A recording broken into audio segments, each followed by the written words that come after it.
Hola, ¿qué tal? Bienvenidos. Hoy es martes 13 de octubre, son las 9 en punto de la noche y vamos a continuar con nuestros martes de lectura directa. Estamos leyendo Ahora yo de Mario Alonso Puig, que les decía que es un médico español pues, dedicado a la ciencia en realidad y que encontró, dada la información que tuvo con respecto a algunas cuestiones de orden cerebral, pues se dedicó, cambió no exactamente su profesión, pero ahora se encarga de difundir este conocimiento. Tiene conceptos padrísimos, deberían revisarlos en sus videos en YouTube. Mario Alonso Puig tiene ya también, no sé si dos o más textos, cuando menos ya yo conozco ya dos, tres. Conceptos como células madre, la plasticidad de las células del cerebro. Hay un concepto que decía, él estudió, cuando él era estudiante de medicina, tenía una maestra que decía que la personalidad está formada desde los 3 años. Cuando cumplimos nosotros 3 años, 7 años me parece, ya no hay manera, ese es nuestro carácter y así nos quedaríamos para siempre. Entonces él preguntaba que todos los sucesos que ocurren después de los 7 años, ¿qué pasaba con ellos? Y dice, pues ya todos los detectas, todos los filtras a partir de tu personalidad ya establecida. Y bueno, pues con recientes, es un decir, porque tendrán 30, 40 años estas nuevas informaciones, encontraron que no es cierto, que las células cerebrales se modifican, se transforman, que hay una plasticidad. Plasticidad quiere decir que se pueden modificar justamente, que se adaptan, que se van renovando. A partir de eso entonces, pues los traumas que vivimos hasta los 7 años, la plasticidad de nuestro cerebro puede generar pues que se renueven esas ideas, esas situaciones. Es decir, en términos muy concretos, no estamos condenados a nuestro pasado. En cualquier momento podemos justamente incluso estarle dando forma. Bueno, esta charla pues se queda grabada aquí, esta lectura directa o con algunos comentarios, espero yo que sean aclaratorios, se queda aquí en este espacio de Facebook y enseguida se convierte en una cápsula que se va a un canal que se llama Master Vidal en YouTube, Master Vidal. Ahí ya también tengo ya grabado las conversaciones con Dios en 7 entregas y un texto de Robin S. Sharma, de carácter también espiritual y de carácter, de esta manera pues de reflexionar sobre los conceptos que están muy al fondo de nuestra existencia para a partir de ahí renovar nuestras creencias y entonces intentar vivir sin duda algo que nos hace muchísima falta, una vida mejor. En el caso de este texto, no sé si es la 3 o la cuarta entrega, posiblemente sea la cuarta entrega de Ahora yo, de Mario Alonso Puig. Bueno, vamos a arrancarnos.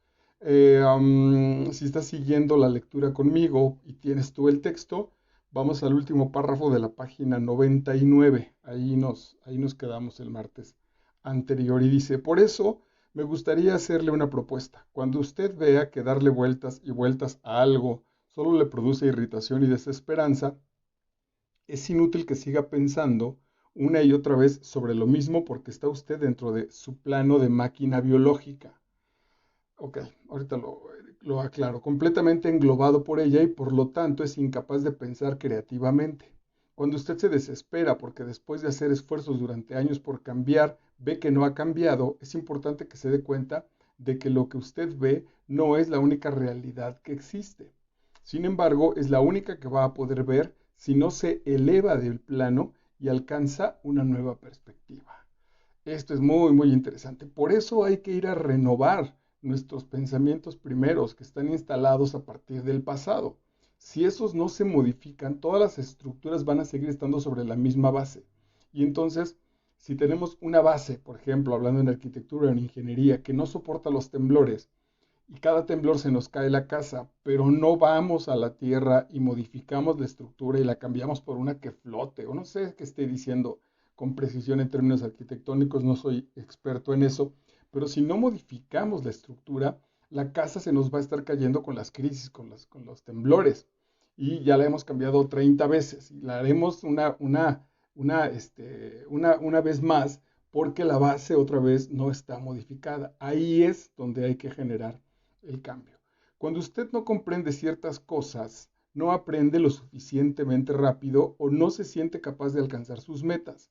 No es porque usted carezca de la capacidad para poder hacerlo, sino porque los talentos y capacidades que necesita están en otro plano, en otra dimensión. Esos talentos y capacidades no se encuentran en el plano o dimensión de la máquina biológica, que es esencialmente la dimensión gobernada por nuestro yo superficial, por nuestro ego. Eso es lo que quería aclarar y ahorita lo está haciendo el maestro. Es decir, la máquina biológica es ya nuestra zona de confort. Lo que yo ya determiné, que mi personalidad está cuadrada a partir de allí y desde esa personalidad ya recibo el mundo. Hay informaciones del mundo que requieren que yo modifique esa personalidad, que las vea desde otro lado, porque si no voy a seguir reaccionando de la misma forma. Lo que ocurre es que estamos tan acostumbrados a experimentarnos a nosotros mismos desde esta única dimensión que no se nos pasa por la cabeza que haya algo más. Esto de lo que estamos hablando puede ser algo muy ilusionante, porque nos lleva a darnos cuenta de que somos mucho más de lo que habitualmente pensamos que somos. Esto no es una invitación a la arrogancia, sino al justo reconocimiento. Vamos a ver ahora algunas características de nuestro comportamiento cuando actuamos exclusivamente como máquinas biológicas programadas. La máquina biológica, el robot humano, ha de estar experimentando de manera continua que controla lo que sucede, que puede predecir las cosas, que está al mando de lo que pasa. Esto es así porque ve lo exterior como distante y ajeno, y por eso como una amenaza potencial, es decir, si estoy programado para defenderme, entonces todo lo que esté en el exterior lo voy a estar revisando como un ataque. Cuanto menor sea esta sensación de control, la máquina biológica más se va a encerrar dentro de sí misma. Por otra parte, la máquina biológica ha de sentir que los demás la valoran, la reconocen, le prestan atención de la manera en la que ella considera que hay que expresar esa valoración, ese reconocimiento y esa atención. La máquina ha de percibir que es admitida, que se encuentra con ella, que no se la deja de al lado. Recordemos que todo responde a una concepción que se tiene del mundo y a una programación previa, y está lo que he estado mencionando. Cuando los seres humanos vivimos exclusivamente en nuestra dimensión de máquina biológica y sentimos que no controlamos lo que sucede, que no se nos valora o se nos acoge, se disparan todas las alarmas y nuestro pensamiento y nuestras conversaciones solo giran alrededor de la búsqueda de por qué está sucediendo esto. Rápidamente notamos cómo nos tornamos hipersensibles y reactivos, y de una manera continua nos obsesionamos con descubrir si verdaderamente se cuenta o no con nosotros. Es entonces cuando aparecen la frustración, el resentimiento, la ira, las ganas de revancha. Nuestra reacción nos parece muy normal y podemos justificarla con lo que para nosotros es una serie de datos y hechos incuestionables.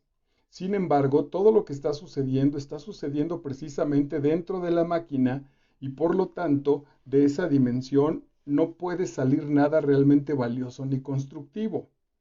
Nuestra gran oportunidad es la de despertar nuestra conciencia para darnos cuenta de cómo está operando la máquina.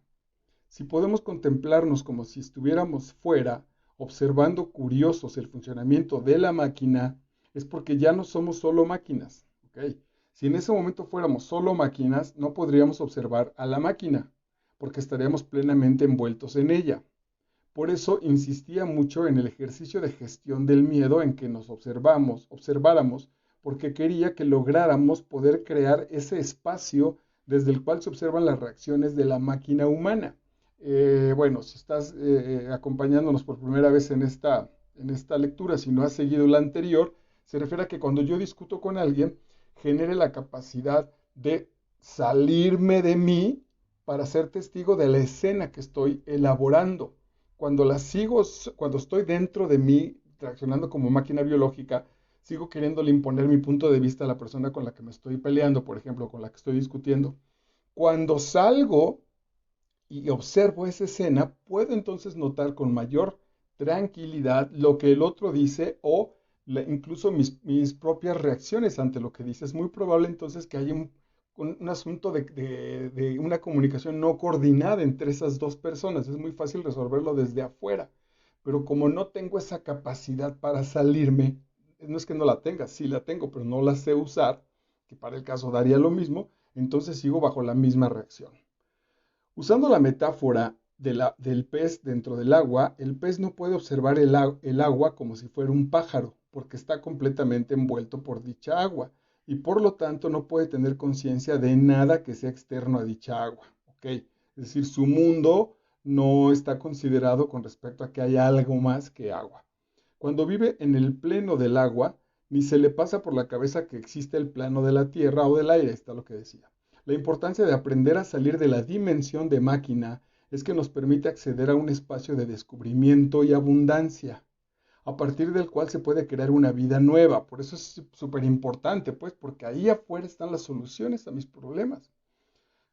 Cuando uno utiliza su dimensión de máquina biológica para lo que las máquinas han de existir, que es la de realizar automatismos rápidos y útiles, y a su vez reserva su dimensión específicamente humana para tomar decisiones clave, trabajar en sus proyectos vitales y relacionarse con los demás, entonces se abren nuevas oportunidades de crecimiento y evolución. Desde la dimensión exclusiva de máquina biológica programada, solo se ve a los demás como simples máquinas, como simples objetos materiales, y por eso se los utiliza. El valor de las otras personas radica en su utilidad para mí y en lo que puedan ayudarme a alcanzar. Decía, en los dos textos en realidad los hemos trabajado, pero particularmente en las conversaciones con Dios decía, no te metas a una relación personal si no sabes qué vas a entregar. Si tú no tienes claro qué es lo que vas a ir a dar a esa relación, no te metas, porque normalmente entramos a pedir, a tomar de la otra persona, a absorber lo que nosotros necesitemos. Evidentemente, si no nos lo da, si no nos lo entrega, nos vamos a resentir. El valor de las otras personas radica en su utilidad para mí y en lo que pueden ayudarme a alcanzar. No tiene sentido que nos importe la dimensión humana de otra persona, cuando nuestra propia dimensión humana ha desaparecido. Desde el mismo momento en el que vivimos solo en la dimensión de máquina, ¿cómo voy a reconocer otra dimensión en los demás si soy incapaz de reconocerla en mí mismo? Pues claro, evidentemente, entonces estoy viendo mi vida a partir de la necesidad y los demás son elementos posibles de la satisfacción de esa necesidad. Mientras yo siga en ese mecanismo, es imposible que los otros me muestren otra perspectiva. Los invito a que revisen, está nuestro canal. Es de análisis mucho más literario, por supuesto, pero el comportamiento de los personajes del Marqués de Sade tienen este elemento. El Marqués de Sade, sus personajes se utilizan unos a otros. Y Justin, en el caso de la novela de Justin, por eso se pregunta, pero no somos cosas, no podría decir no somos máquinas biológicas porque el concepto no existía. Pero Justin lo que dice es que no soy carne, soy mucho más que carne, pero si los otros son incapaces de ver eso, porque lo que están buscando es una necesidad fisiológica, están basados en el hambre, están basados en la violencia, eso se lo van a aplicar a todo su mundo exterior. Vamos a dedicarnos ahora a conocer un poco mejor la naturaleza de esa programación que se entrelaza con nuestra biología y nos hace comportarnos como robots con aspecto humano. El primer elemento clave que tenemos que considerar es lo que se denomina la cosmovisión, la visión del cosmos.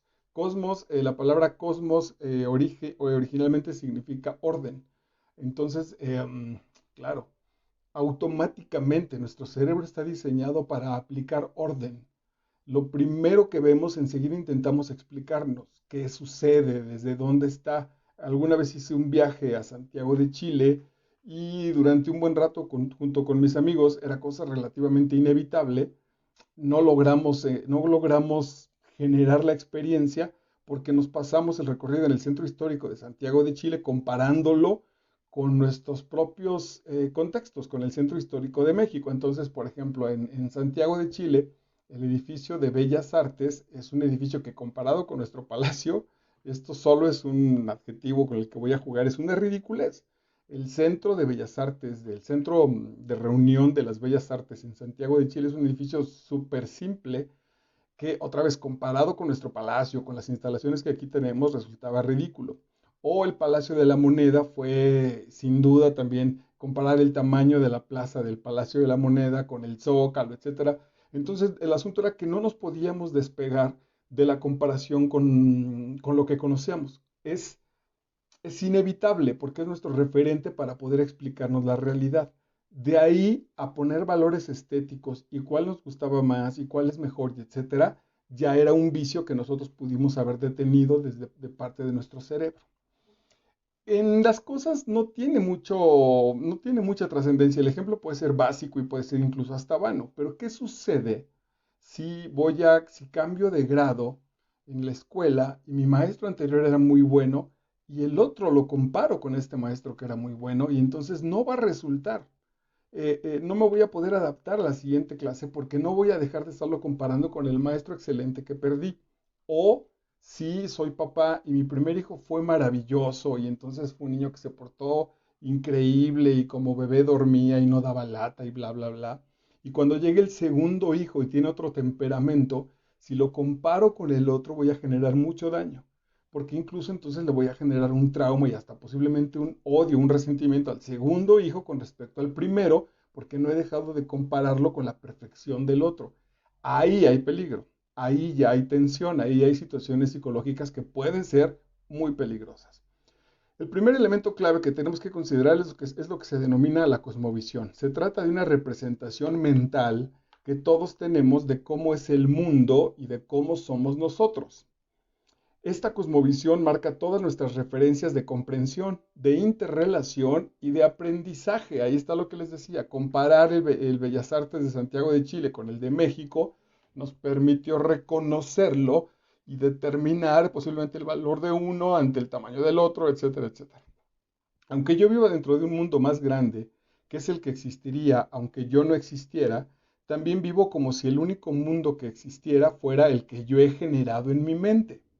No cabe duda de que ambos mundos tienen muchos puntos en común, porque si no, la supervivencia como individuos y como especie no sería posible. Ok, a ver, rapidísimo. Aquí los hombres lo aprendieron, por ejemplo, distinguiendo los frutos. ¿Cuáles frutos de la naturaleza tenían veneno y cuáles no? Entonces voy a decir cualquier cosa. Las frutas de color rosa son peligrosas. Y entonces si como un día una fruta de color rosa y se intoxica mi amigo y después voy por otra fruta y se intoxica otro amigo, es muy probable que diga, oye, no, las frutas de color rosa no se comen, son peligrosas. En cambio, las de cáscara amarilla, venga, dales, con gusto. Para eso nos sirve, para eso nos sirvió incluso, para hacer esa distinción. Ok, no cabe duda de que ambos mundos tienen muchos puntos en común porque ya está. Sin embargo, lo que más nos interesa es darnos cuenta de las diferencias entre ambos mundos, el que hay y aquel que yo creo en mi mente y que determina la manera en la que me relaciono con el mundo que hay. Esto sé que los va a espantar un poco, pero hay una enorme diferencia entre lo que está en realidad y lo que yo estoy interpretando. Lo que yo estoy interpretando parece increíble, pero modifica la realidad. Alguna vez entro al cuarto de mi hijo Rodrigo y según yo, según mi mundo, su cuarto era un desmadre. Incluso creo que hasta traía ya la queja de la mamá de, oye, dile algo a Rodrigo porque es un latoso, mira su cuarto. Y según el mundo de los adultos, para mí ese cuarto estaba hecho un desmadre. Afortunadamente no llegué y me impuse, hice un trato con él. Y le dije, oye, creo que habría que arreglar este cuarto. Y él me dijo, está arreglado. Y yo dije, no es cierto, no está arreglado. Sí, ahí hay un plato, sí, allá, quién sabe qué, bla, bla. Y me dijo, hagamos un trato, pa. Me dice, dime 5 cosas. Si tardo más de 3 segundos en encontrar esas cosas y dártelas, me dejas en paz con mi cuarto. Ya me pareció justo. Dije, ok, va. Entonces le dije, a ver, tus calcetas del equipo de básquetbol. Bueno, pues entonces se metió ahí a una bolsa que estaba llena de no sé cuántas cosas y pum, sacó las calcetas. Tu cepillo de dientes, el nuevo. Y entonces abrió el cajón de su escritorio y de ahí salió un cepillo de dientes. Y así las 5 cosas él sabía dónde estaban sus cosas. Él tenía su propio orden que no coincidía con el mío. A eso se refiere. Yo entro a esa realidad y yo veo desorden porque ese está en mi estructura. Él entra a esa realidad y ve su cuarto y ve su propio orden porque él sabe dónde están puestas sus cosas. Ok, le decía que lo complicado es porque, claro, si yo trato de convencer lo que es el orden, es muy probable que él no lo pueda ver, porque esa es mi propia determinación. No cabe duda de que ambos mundos, ok, eso ya lo leí. Sin embargo, lo que más nos interesa es darnos cuenta de las diferencias entre ambos mundos, el que hay y el que yo creo en mi mente y que determina la manera en la que me relaciono con el mundo que hay.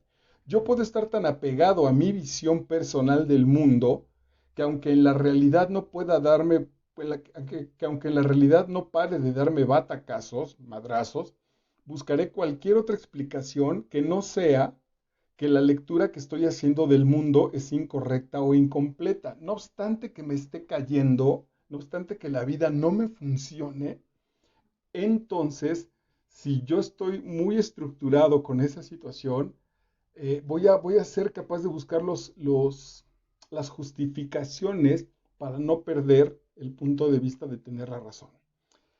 Eh, Tenía una novia, afortunadamente lo modifiqué y la verdad es que tengo que aceptar que el mundo ha sido así, que puede ser de otra manera, pero en esa primera instancia el mundo funcionaba de esa manera. Me dijo, te vas a ir a hacer unas fotos y luego las vas a ir a dejar a los diferentes lugares que contratan actores y vas a hacer pruebas, ¿no? Las pruebas le llaman casting.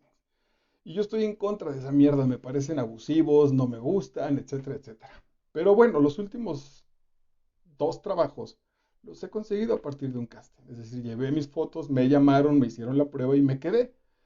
Y claro, pues tuve que aceptar y decir, tienes razón, así está funcionando. Yo creo que una buena parte del mundo, no todo el mundo, porque por otro lado tengo otros trabajos donde también voy por recomendaciones de mis compañeros y voy sin hacer ninguna prueba, voy de manera directa o yo genero mis propios trabajos. Bueno, lo que cambié en mi concepción del mundo es que hay trabajos que se pueden generar a partir de las pruebas y otros de manera directa. Ese fue mi aprendizaje y tuve que reconocer y decirle a esta mujer, pues gracias por la enseñanza. Si yo me aferro a que la única manera es como yo considero el mundo, entonces los castings y las pruebas siguen estando ahí, los actores siguen generando trabajo y yo no tengo trabajo porque no quiero modificar la concepción de mi mundo. En donde puedes estar tú en este momento atorado a partir de eso, ¿no? En los novios de tus hijas, en las relaciones, porque claro, perdón, es en el enfrentamiento con las otras personas donde encontramos la manera en la que ellas ven esas situaciones. Ok. El segundo factor que constituye la esencia de la programación de la máquina es su sistema de interpretación y valoración. En base a dicha representación interna que se ha hecho, nosotros solo podemos hacer valoraciones según nuestros propios sistemas de referencia. Si yo, por ejemplo, soy un experto en climatología, podré valorar ciertos fenómenos atmosféricos de una manera radicalmente diferente de si no lo soy. El tercer factor clave en la programación son las emociones, es decir, los cambios físicos asociados a sentimientos que se producen cuando estoy viviendo ciertas experiencias. Aquí les doy un ejemplo clarísimo. Tuvimos la misma persona como papá, mi hermano y yo. Cuando menos a los dos que según nos afectó mucho más. Bueno, el alcoholismo de mi padre, según mi propia interpretación, me generó muchos traumas, me generó miedo, no me dejó crecer, jodió mi carácter. Según la interpretación de mi hermano, el alcoholismo de mi papá no le afectó en nada, según su propia visión del mundo. Al contrario, él dice, a mí me encantaba que mi papá estuviera borracho porque le quitaba dinero, porque decía tonterías, porque se reía, porque era muy divertido. Dos maneras de ver la misma situación. Ok, Lloyd Anderson, una vez que tienes el valor de mirar al mal cara a cara, de verlo por lo que realmente es y de darle su verdadero nombre, carece de poder sobre ti. En términos místicos diría, la verdad los hará libres, ¿no? Esta es una situación mucho más científica y racional, pero la verdad te hará libre, porque la verdad lo que hace justo es deshace todos esos mitos y todos esos enredos donde nosotros sujetamos piezas equivocadas de nuestro rompecabezas y entonces cuando vemos y decimos, ok, esta pieza no va con esta, estoy tratando de embonar una pieza así, cuando el orden es así, entonces desaparece evidentemente.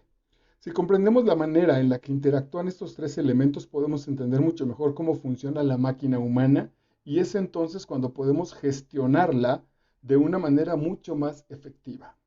Esto lo reflejó muy bien Lloyd Alexander, aunque tal vez en otro orden de cosas cuando dijo, una vez que tienes el valor de mirar al mal cara a cara, ya lo había leído, de verlo por lo que realmente es y de darle su verdadero nombre, carece de poder sobre ti.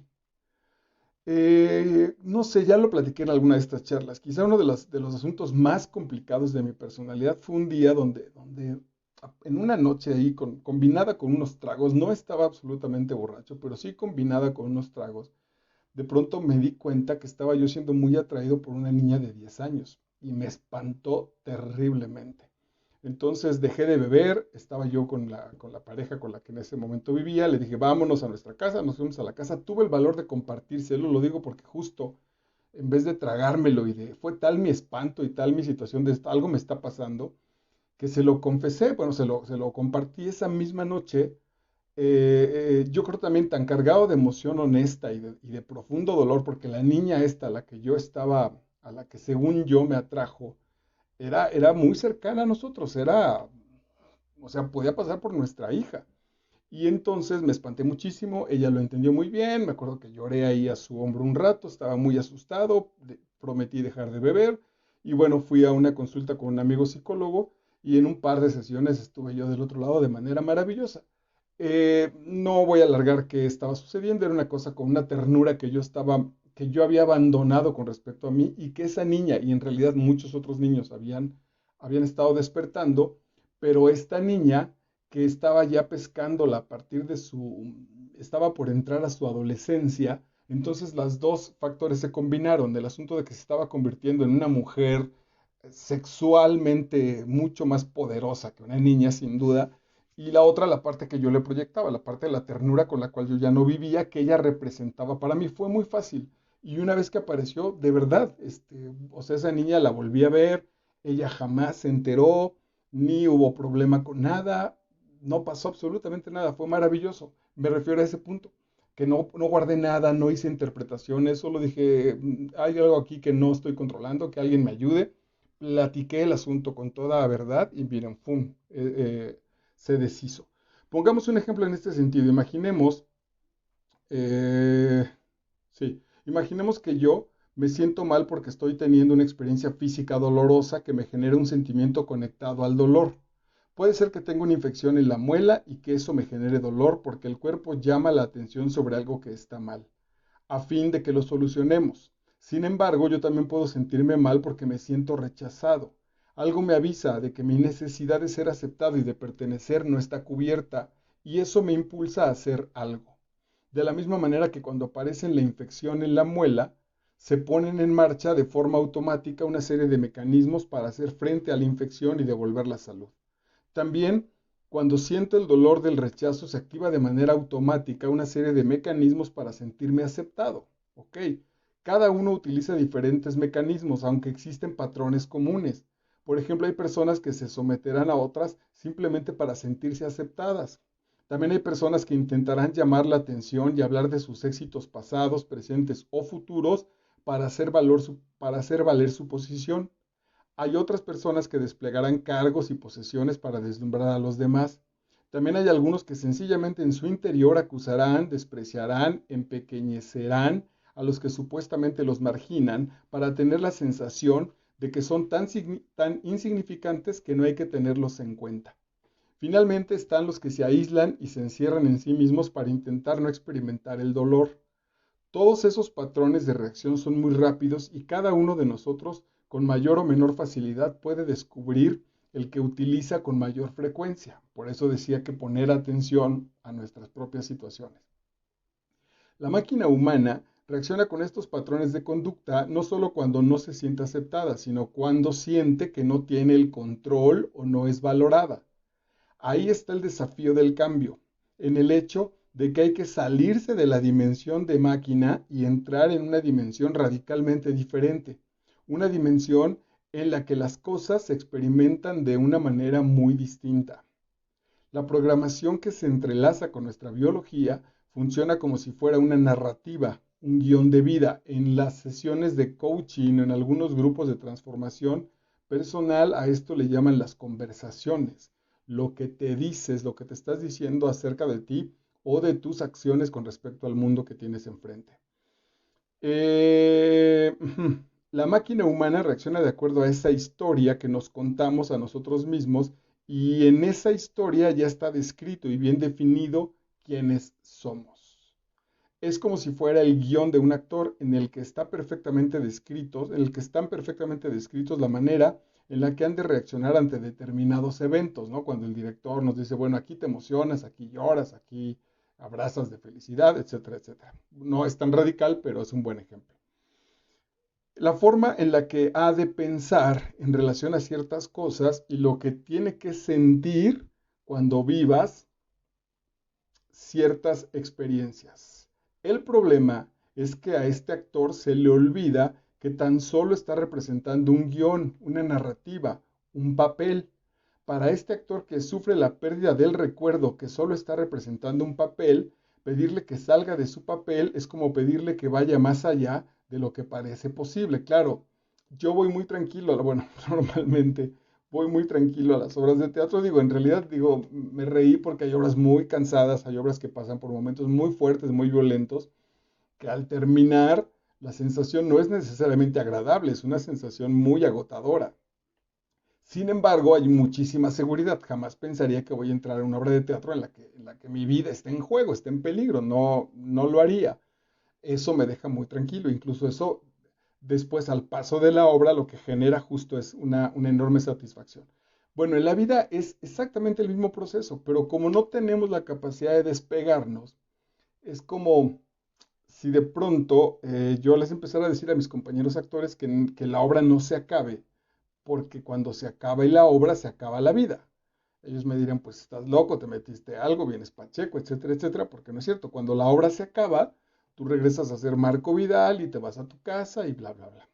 Y que yo sintiera ese temor y que les dijera, no, por favor, es que yo ya no soy Marco. Yo me llamo Hamlet o me llamo Macbeth y entonces, por favor, que la obra no se acabe, porque entonces desapareceré. Ok. Sin embargo, si no lo hace, si no se sale, nunca sabrá que él es mucho más que el papel que está representando. Lo que nos priva de ser felices no es la propia vida, sino que muchas veces en el papel es el papel en el que, perdón, lo que nos priva de ser felices no es la propia vida, sino que muchas veces en el papel que estamos representando, la felicidad no existe, ni tan siquiera como una posibilidad. Dos veces me ha pasado con mamás de parejas que con una antes y con otra después. eh, Antes era esta mujer y yo éramos muy amigos. Si no muy amigos, éramos muy buenos camaradas. Por accidente yo no sabía, me enamoro de su hija por otro lado de la vida y después me entero que es su hija y cambió radicalmente, se volvió grosera, seria, neurótica con respecto a mí. Entonces hablé con ella y le dije, oye, ¿qué te pasa? Y me dijo, perdóname, yo sabía que me ibas a hacer esta pregunta, pero ¿cómo hacemos para distinguir que tú y yo somos amigos, pero que cuando soy tu suegra me voy a portar como suegra? Ese era el asunto. ¿Qué entendías por portarte como suegra? ¿Dónde chingados aprendió? Además de que hay un comportamiento especial desde las suegras y luego que ese comportamiento tenía que ser justo neurótico, rechazante, etcétera, etcétera. Y el otro fue justo posterior también, la mamá de una de mis parejas, pues también seria, neurótica al final de cuentas, y cuando dejo de ser el novio de su hija, súper amigable, hasta la fecha nos hablamos, nos hicimos amigos. Y también tocamos el tema y me dijo, pues es que eras mi yerno, creo que se llama. Ese es donde estamos como programados de antemano. A eso se refiere. En estos guiones de vida, cuando son limitantes, ahí está el punto, ¿ven? Esta mujer era mucho más extensa como amiga y se cerró su extensión, se limitó a ser suegra y entonces la relación se pudo haber jodido. Ese es el punto. ¿Cuáles de mis papeles son limitantes? ¿En cuáles cosas quiero ser un padre, quiero ser un ser humano amoroso, pero cuando estoy en la relación de padre, pues entonces me limito? ¿No? Y el tipo buena onda, el Vidal tan chido que conoce un montón de gente, mis hijos no tienen el placer de disfrutarlo porque ahí soy el papá, o soy el novio de mi pareja, o soy el suegro, lo que sea. En estos guiones de vida, cuando son limitantes, he visto con frecuencia que las personas no se sienten dignas de ser queridas, ni sienten que su propio querer pueda tener algún impacto real sobre otros. A veces vivimos tan aferrados a algunos de estos guiones de vida que morimos y matamos antes que cambiarlos. La ignorancia la ignorancia de que existe una vida más allá de ese guión, de ese papel, es lo que pone en marcha el miedo cuando intentamos pensar, hablar o actuar de una manera distinta a como nos impone el guión. Muchos de los guiones que la humanidad arrastra y que han generado tanto sufrimiento tienen escritos en ellos cosas tales como nosotros no somos suficiente y como no somos suficiente no seremos queridos. Eso también lo hemos trabajado ya en los 4 acuerdos. Ahí está clarísimo en el texto del maestro Miguel Ruiz. De ahí podría venir nuestra obsesión por demostrar a los demás que sí somos suficientes. Dentro del guión, cuando el limitante no puede crecer al amor, cuando el limitante no puede crecer el amor, ya que si existe este tipo de guiones porque ha sido vivido con la fuerza de la convicción de que somos insuficientes para ser amados. He tenido muchas parejas, donde algunas, por ejemplo, me dicen, es que tú un día me vas a poner los cuernos. Y yo no creo porque me da miedo, porque estoy muy a gusto contigo, porque te estás portando de manera maravillosa, porque no necesito ir a buscar nada que no encuentre contigo. Entonces, ¿en qué te basas para decir eso? Nadie me ha llamado, no le he coqueteado a nadie, no me has encontrado nada, no sé si lo has buscado, pero no tienes la menor, ni siquiera una especie como de sospecha de a partir de dónde pueda determinarse eso. Y alguna vez una respuesta fue, pues es que eres hombre. Esa respuesta no me correspondía a mí, le correspondía a su propia historia, estaba en su guión. Y de fondo, atrás de esa respuesta, la respuesta complicada, a la que es muy difícil llegar, es, no soy digna de ti. Eres tan maravillosa persona, eres tan chido, eres tan fiel, que me vas a abandonar porque yo no soy digna de ti. Porque te vas a dar cuenta que hay muchas mujeres mejores que yo y te vas a ir con ellas. Por eso el peligro de cuando, en mi caso personal, pero creo que sucede mucho, cuando nos dicen, por ejemplo, que somos inteligentes, es relativamente peligroso. Porque si fueras realmente inteligente, la duda es, no estarías conmigo. Si tú fueras tan inteligente como eres, como creo que eres, ¿qué haces conmigo? Que no tengo valía, que soy neurótica, que estoy celosa, etcétera, etcétera. O lo contrario. Sí, yo jugaba mucho con la idea de Salma Hayek, por ejemplo, ¿no? Que Salma Hayek fuera mi novia. Si en este momento, más allá de conocerla o no, que no la conozco evidentemente, pero si en este momento se apareciera Salma Hayek y me dijera, ay, Marquito, mucho gusto, me enamoré de ti a primera vista, el gran elemento sería adaptarme a eso, porque el gran punto sería, yo tengo muchos pretextos para enamorarme de Salma Hayek, es preciosa, tiene unas tetas maravillosas, es rica, es famosa, trabaja en Hollywood, bla, bla, bla. Ella con respecto a mí no tiene ninguna. No soy famoso, no soy rico, no estoy sabroso, no tengo sus tetas. Entonces voy a dudar muchísimo si ella tiene la capacidad, voy a pensar que a ella algo le falla y por eso está enamorada de mí. Ahora, ¿de dónde viene eso? Porque cualquiera podría decir, pues se puede enamorar en realidad de cualquier persona. El punto viene de quién me dio esa información y a quién se la creí. Si de pronto mi mamá, hasta por jugar, dijo, ay, qué afortunada soy, porque ustedes están muy bonitos en una familia tan fea, ¡pum! Ya me compré esta situación. Ya guardé ese punto, ya dije, ok, yo estoy guapito, pero vengo de una familia fea. Y ahí está, de ahí, solo por poner ese ejemplo, puede venir justo el elemento de que la persona que se enamore de mí, el día que descubra que yo vengo de una familia fea, me va a dejar. Es muy fuerte, es muy complicado. Alguna vez me ocurrió con una novia que también vino a conocer a mi familia y ella le llevaba yo como 20, 25 años, nunca había sido tema la diferencia de edad. Y bueno, venimos a la reunión y entonces pues eran reuniones de señores, tengo 50 años y mis hermanos andan por ahí y entonces bueno, pues una reunión de señores. Ella tampoco era una chavita ya, y sin embargo cuando salimos me dijo, yo no quiero este tipo de reuniones. Y yo al principio me lo tomé un poco como de mi familia y dije, oye, pues qué grosera, porque son mis hermanos. Ya lo estableció con el asunto de la edad y no sé qué, pero entendí su prejuicio. Dije, pues tienes una oportunidad maravillosa, tú, de rolarla con chavos, con tu edad, con tu grupo, con tu banda, y otra chingona también de conocer gente mayor que te puede regalar muchas experiencias, que nos puede decir a dónde no queremos ir, Aquí hay gente maravillosa, mis hermanos, mi mamá, mis cuñadas son geniales, mis sobrinos son maravillosos, como en todas las familias. Tú decides si te los pierdes, pero ya pude yo adueñarme desde mi punto de vista, ya estaba yo integrado con lo que yo quería hacer. Si hubiera seguido teniendo la necesidad de esa persona que me valoraba o que me justificaba, seguiría seguramente allí atorado, literalmente atorado. Ok, quienes viven siguiendo este guión tienden a ocultar, por una parte, esta creencia profunda de que no son suficiente para ser amados, y por otra parte, su imperiosa necesidad de ser amados sin condiciones, es decir, sin que se apliquen criterios de autosuficiencia. Cuando nuestras vidas siguen estos guiones tan estrechos, estamos como viviendo dentro de una gran mentira. Es curioso que a esa gran mentira, a esa historia, a ese papel, lo llamemos hogar. Ahí está, sabía que iba a llegar ahí. Sencillamente por la cantidad de tiempo que pasamos en él. Nuestro guión, nuestro papel, es el que delimita con marcada precisión las cosas que han de ocurrir para sentirnos satisfechos, seguros, valorados y queridos. Si no se dan estas reglas, entonces nos sentiremos insatisfechos, inseguros, no valorados ni queridos.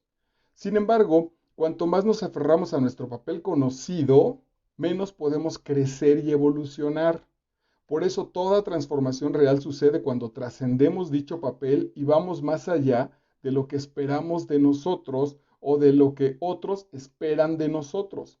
En el fondo, nunca solemos salirnos de estas paralelas, de la misma manera que tampoco esperamos que el malo de la película se convierta de repente en el bueno de la película.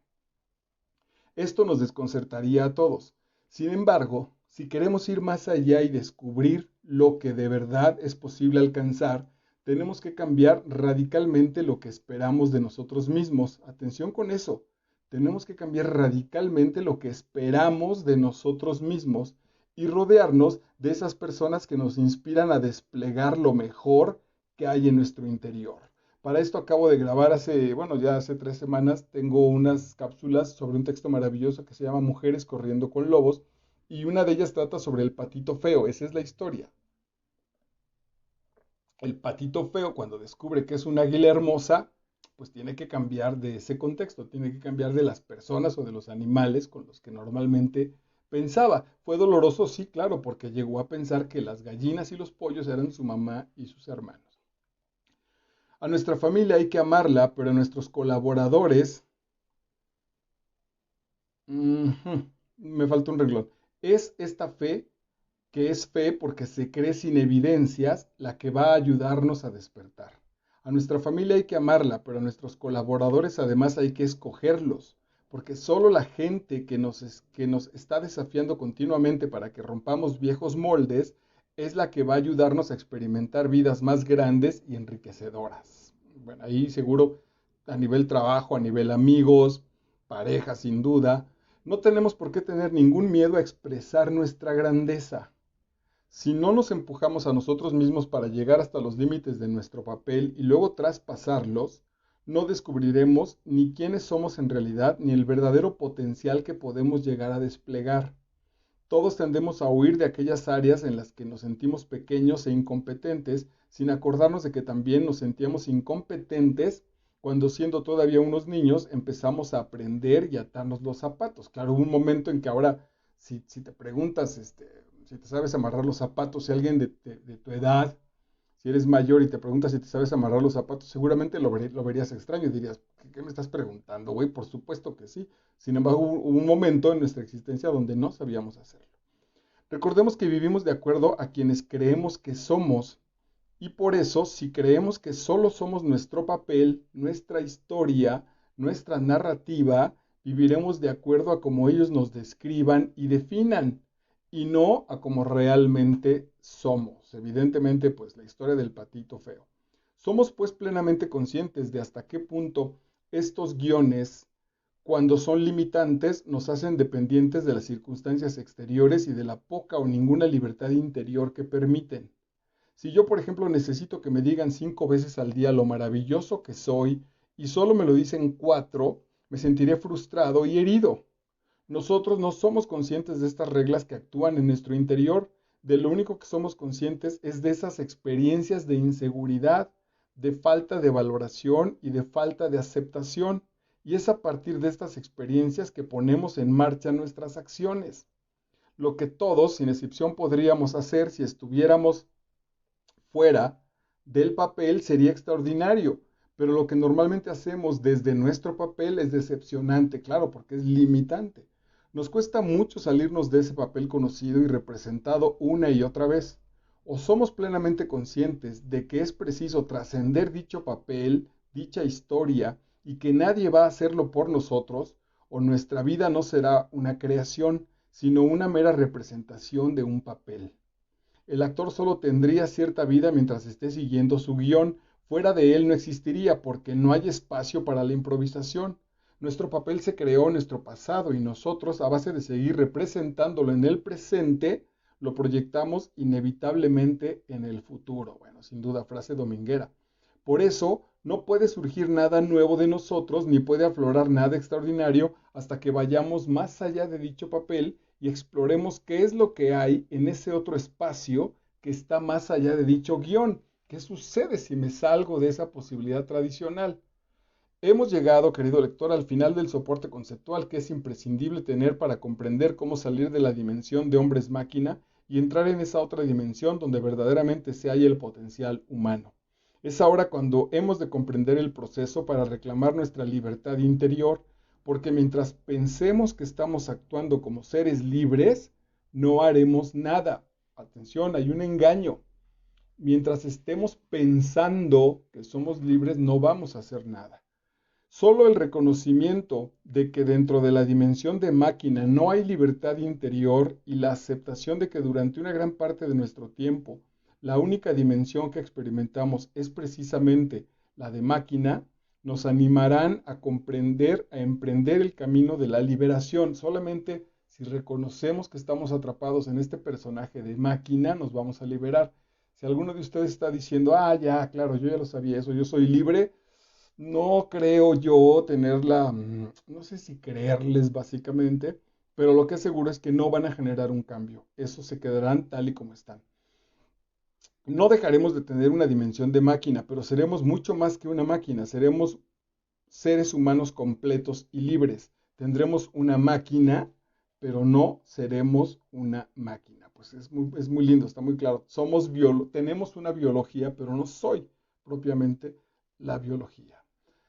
Ok, leamos uno más porque este fue bastante intenso. Las potencias del alma, capítulo 14. El conocimiento es una circunferencia que limita con la ignorancia. Conocimiento e ignorancia entonces son un proceso de camino que se tocan en el mismo punto. Nicolás de Cusa.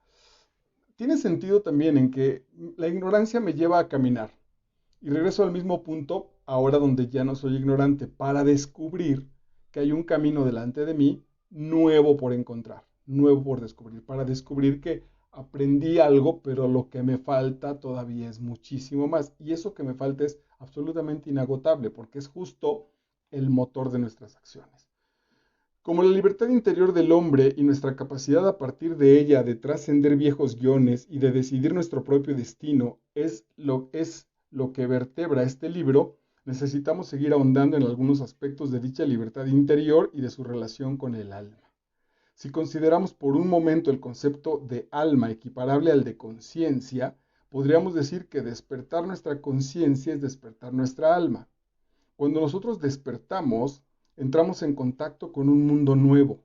Si hablamos, por ejemplo, del sueño físico, cuando suena el despertador por la mañana y abrimos los ojos, somos conscientes de que vemos un mundo diferente del que veíamos cuando soñábamos. Es clarísimo el ejemplo. Sería interesante dejar volar nuestra imaginación y pensar que el ser humano podría estar dormido sin saberlo. También esto lo trabajamos en los 4 acuerdos. Esto nos plantea una interesante paradoja que fue descrita en la filosofía oriental por personas como Zhuangzi en el siglo IV a.C., uno de los grandes maestros taoístas, el cual nos hace una sorprendente narración. Una vez soñó Zhuangzi que era una mariposa que no sabía nada de Zhuangzi. De repente despertó y volvió a ser Zhuangzi.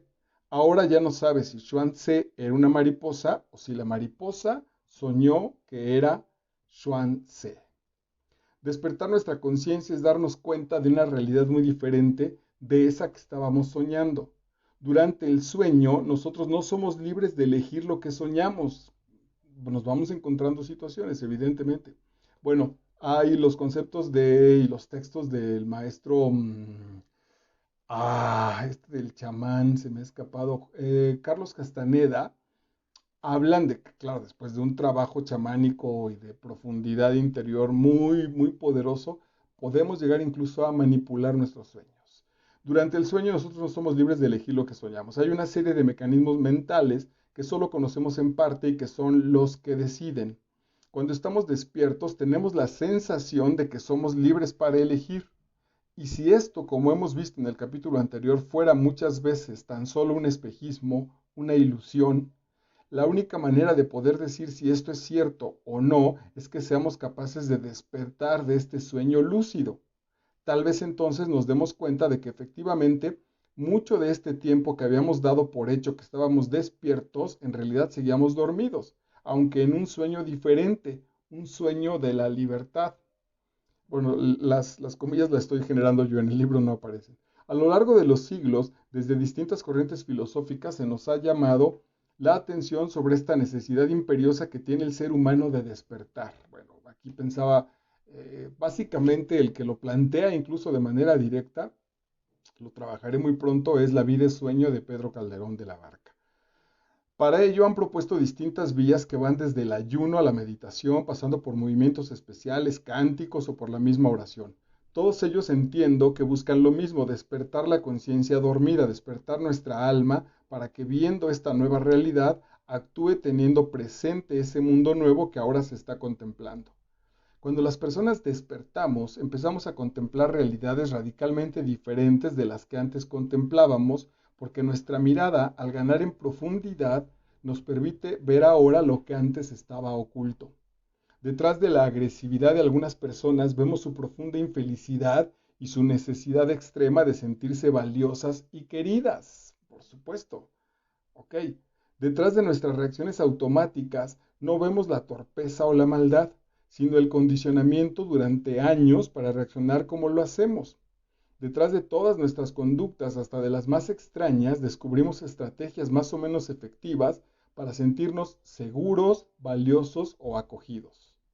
Operando bajo nuestras reacciones, vemos nuestra experiencia de soledad, impotencia y desamparo. Por eso, el despertar del alma lleva inmediatamente a la aparición de unas nuevas emociones como son la alegría y la compasión. Eh, bueno, habrá que repasarlo, pues si estás viéndolo en video, ponle pausa y regresa a mi lectura para que te quede muy claro. Pero pensaba cómo cuando los niños, sin afán de manipularnos ni de negarles su mundo de sentimientos, como cuando los niños, por ejemplo, van al cine, okay, van al cine, ven una película triste y lloran. No me imagino que un papá diga, oye, pendejo, es una película y les pegue 4 cintarazos. No sucede normalmente así. Los abrazamos y les explicamos. Y tampoco nos angustiamos ni nos apasionamos porque están llorando a partir de una película. Es decir, los comprendemos, los entendemos. Eso es lo que sucede si vamos despertando en la vida. Entonces, cuando alguien se presenta ya no como niño, mi pareja, a un amigo, me reclama o viene enojado o lo que sea, ya de fondo sé que es su propia carencia, no necesariamente la acción que yo haya relativamente cometido en contra de él o de ella.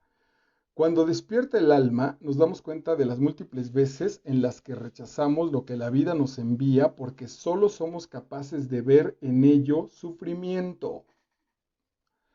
Nos damos cuenta de que cuando sucede algo distinto a de lo que esperamos, nos frustramos y nos llenamos de resentimiento. Esto es muy sencillo también.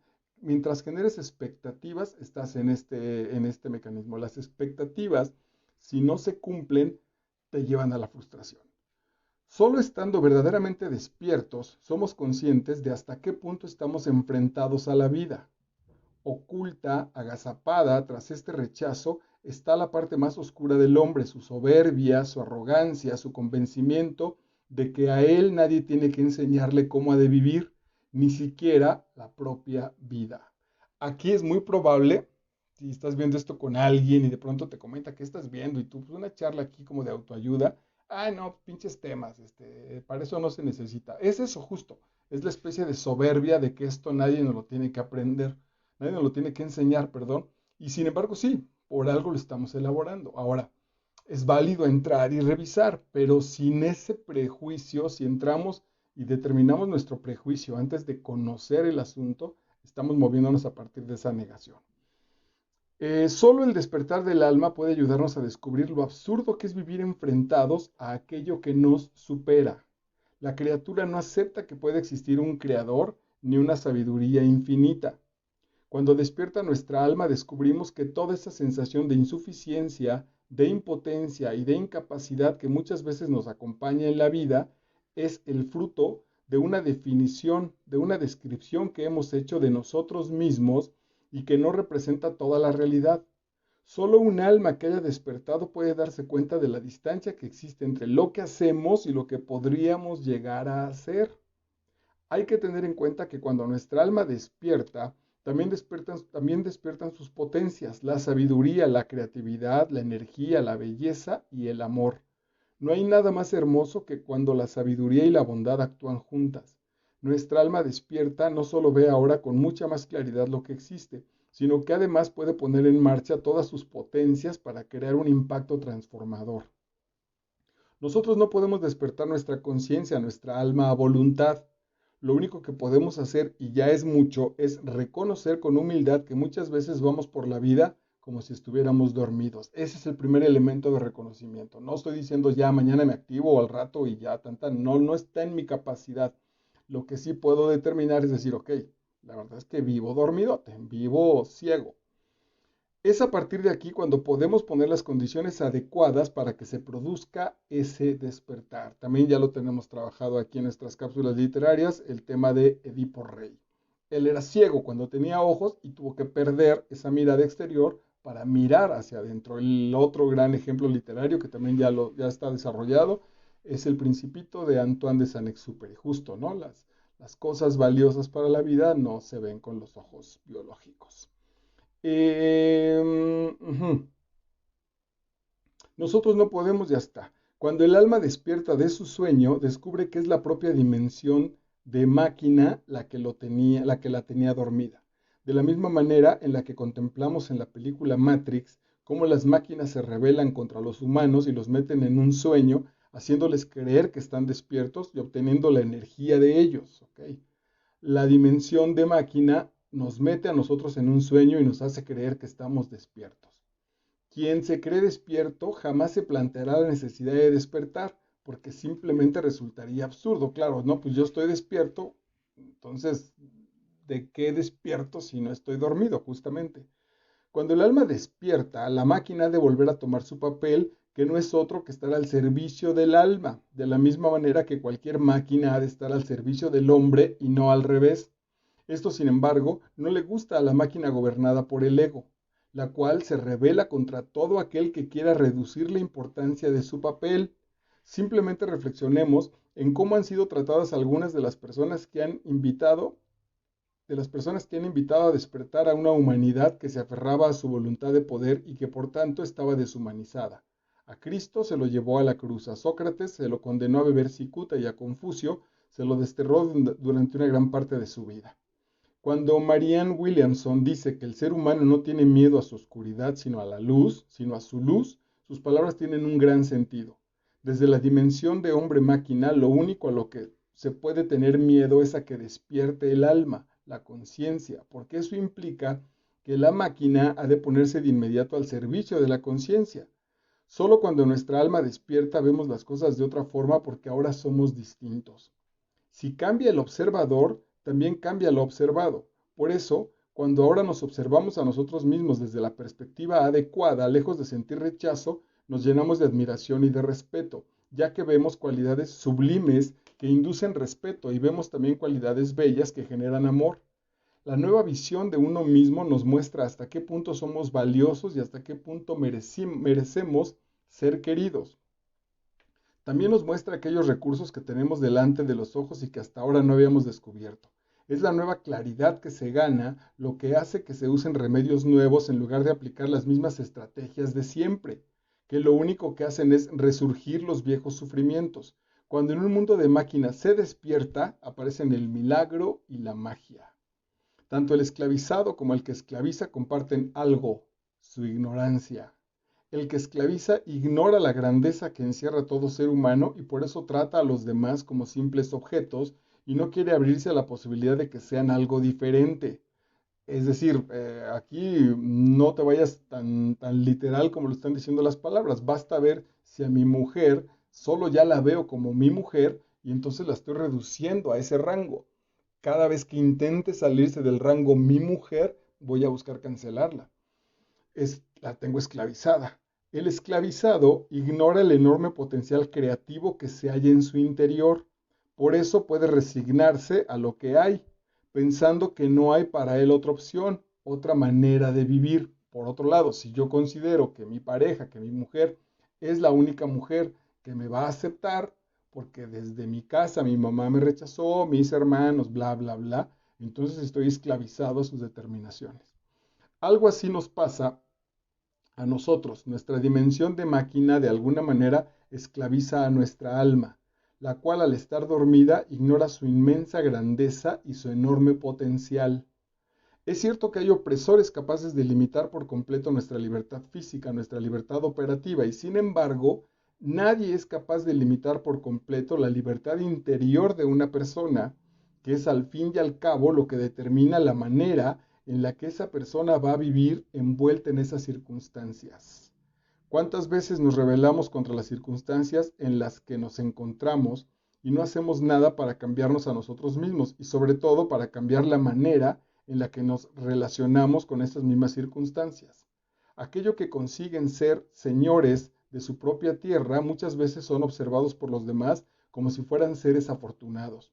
Pocos indagan más allá del resultado para descubrir que esas personas que recuperaron su libertad perdida se sometieron a un proceso largo y complejo, lleno de luchas y sinsabores. En realidad, son las circunstancias las que nos revelan ante nosotros mismos quiénes estamos siendo frente a ellas. Ya lo he trabajado en muchos textos. Lo que te enfrentas como obstáculos o como circunstancias, piénsalo en una especie de entrenamiento deportivo.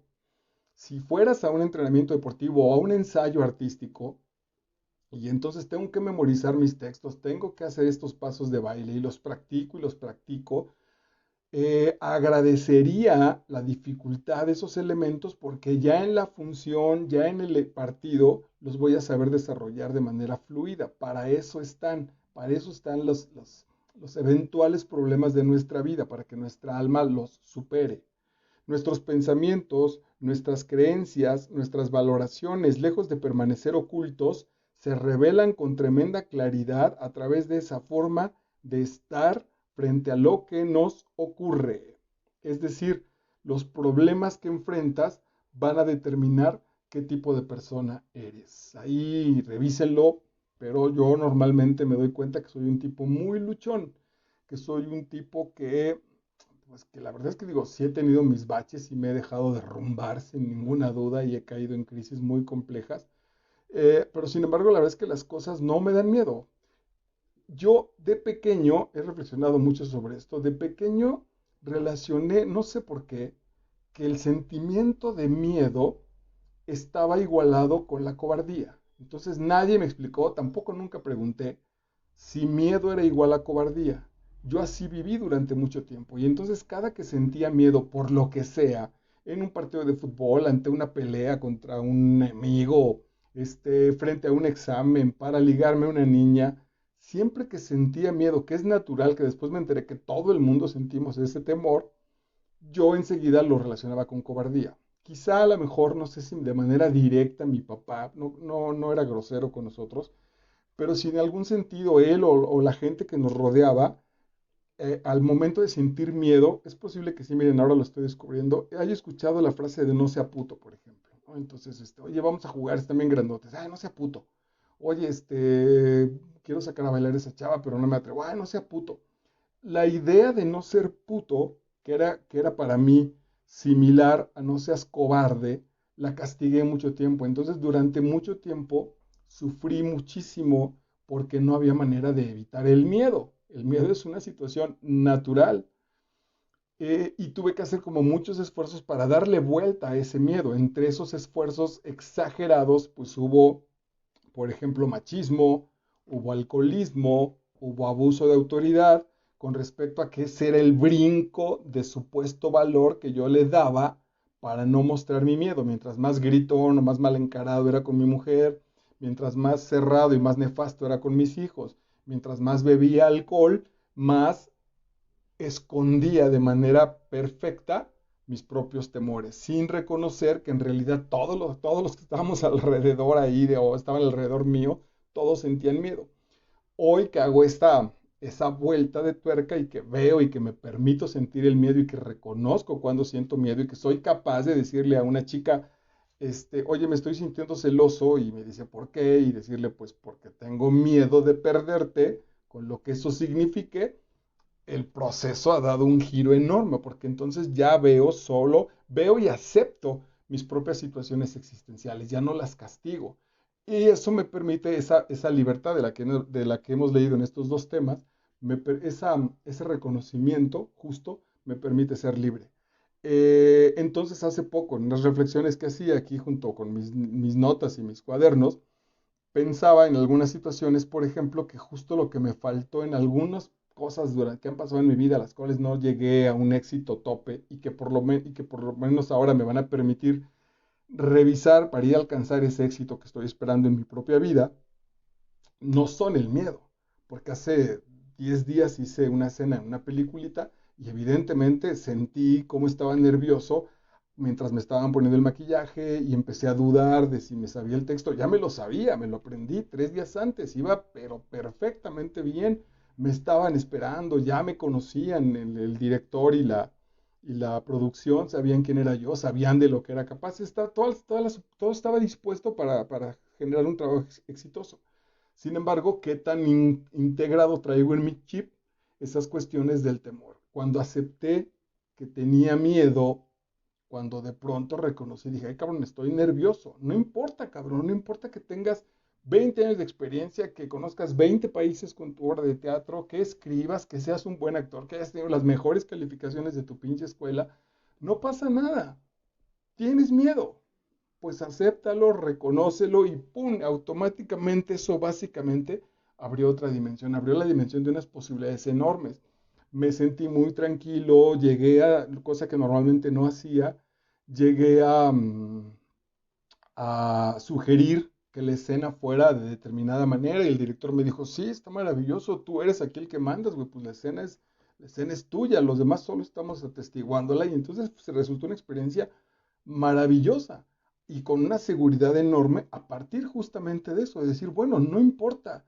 Y lo que me dio mucho coraje fue que ya lo sabía, porque hace algunos años, hace 20 años, el maestro Héctor Bonilla, me acuerdo que una charla en un café al cual asistimos dos actores, dos pinches actores, la invitación era para 200 de mi escuela y solo fuimos dos un sábado en la mañana, nos dijo, chicos, el miedo los va a acompañar toda la vida, toda la vida. Yo tengo 70 años y sigo sintiendo miedo y sin ese miedo, mejor váyanse a su casa, porque ese es el gran elemento, ese es el gran punto que va a permitir que ustedes sean verdaderamente profesionales. Así que venga, pues cerremos.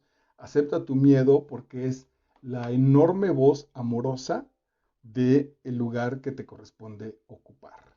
Bueno, pues ten una maravillosa noche. Nos vemos el próximo martes con Ahora Yo como subtítulo y si tú creas tu propio futuro en lugar de encontrártelo del maestro Mario Alonso Puig. Hoy es 13 de octubre. Si alcanzas a ver esta charla antes del 15, el 15 de octubre voy a trabajar con un texto maravilloso, un agasajo, con Romeo y Julieta de William Shakespeare en la explicación espiritual de este maravilloso texto. Gracias.